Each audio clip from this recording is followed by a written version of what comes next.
წარმოგიდგენთ ამ პატარა ღონისძიებას. დიდი ქართველი მწერალი პოეტი პუბლიცისტი მოღვაწე ილია ჭავჭავაძე დაიბადა სოფელ ყვარელში. სხვადასხვა განათლება სოფლის სკოლაში მიიღო. ეს პერიოდი დაიდო საფუძვლად მის მომავალ სამწერლო მოღვაწეობას. 10 წლისას გარდაეცვალა დედა, 15 წლისას მამა. იანდა ხეჟურის საქართველოს მომე. უდესლოშიას ქართულ საქართველოს ისტორიაში. სულიამ დაარსა გაზეთი ვერი.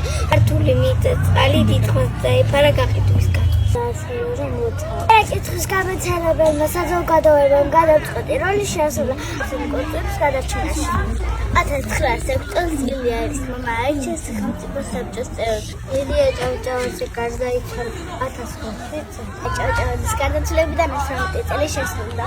თარგმნილი ქართულ მწერალს და საზოგადო მოღვაწეთა პანთეონში. ილია ჭავჭავაძე დაგვიტავა მრავალი ლექსი, პოემები, ბრძული გამონათქვამები. მაშინ ხარ საქები თუ ეს წესი წესად დაგეყო.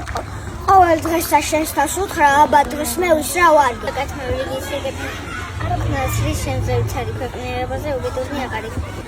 განთრევა გავზესა, რომელიც ისე არათებს რომ დროს არაფერს და მიეწუჩუფას ეს სამზე მისი ვენაობა.